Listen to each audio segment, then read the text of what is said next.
And it really comes down, I think, to the differences or the lack of differences that exist between the Democratic and the Republican Party. You know, the difference are minimal, and I think more illusory than real. One addresses you in a certain tone, another curses at you and spits on you. But ultimately, both of them are parties that have sold their souls, you know, to wealth, to big business. Some just more blatantly than others. Neither of them really have a vision that really talks to average folk and that betters their life, you know, because I think ultimately both parties recognize that America is in an economic downturn, spiral, a quasi-depression, a depression that affects the poor and the working class, but a depression that enriches the wealthy and those who, you know, are trading on Wall Street. I mean, recently we heard about a bump on the Dow Jones average. I mean, people who were trading on Wall Street went into a fit because it was announced that something like 750,000 new jobs. You know? Right. Oh, well, that harms my stock average. Right. Why don't people celebrate that?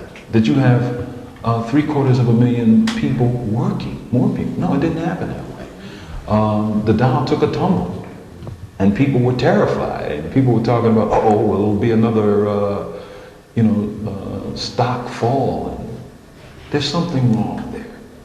There's something wrong there when people getting jobs is bad news. And it talks about the direction and the function of this economy, and how biased and how bent this economy is. Then, you know, we don't live in a vacuum. You know, this is a complex economic structure, but it's very clear that whose interests are reflected on Wall Street and whose interests are reflected on Main Street. In this country, in this culture, you know, we have elected black people into positions of prominence and power. But those black people don't exercise any power, not to the interests of those people, you know. They know that they may have a black mayor in their city, but that don't stop the policemen from kicking them in their ass, from beating them down.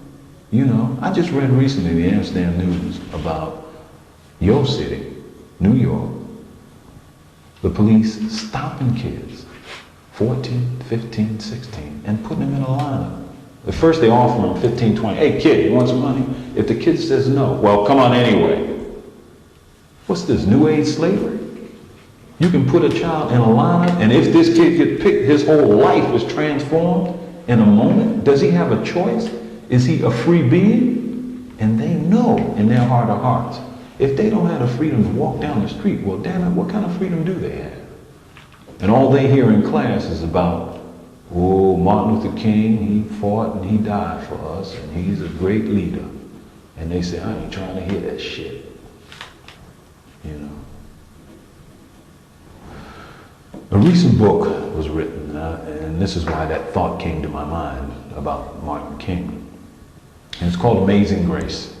And it talks about a hellish neighborhood, Mott Haven in the Bronx. I know the Bronx. I worked in the Bronx when I was working with the Ministry of Information of the Black Panther Party. I was selling papers in the Bronx. And got frozen out there at 2 o'clock in the morning, going in them bars, selling that Panther paper. But he talked about a bitter, vicious, genocidal reality in Mott Haven. And when he talked to these 7, 8, 9-year-old, and he, of course, is Jonathan Kozol, who wrote the book.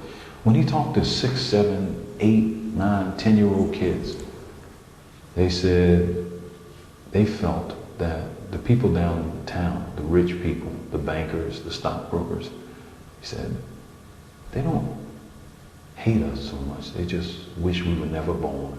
These are kids. And they feel that in their heart of hearts. You know? And when they have those politicians out there talking about, well, all you need to do is go to school and just say no, and they ain't trying to hear that. They know this thing is wrong. They know it in their guts. They know it in their souls. And if they know it's wrong, if you can't say it, then damn it, don't say nothing to them. Mumia Abu-Jamal's life is valuable to all human life. Mumia Abu-Jamal's life is valuable to this earth.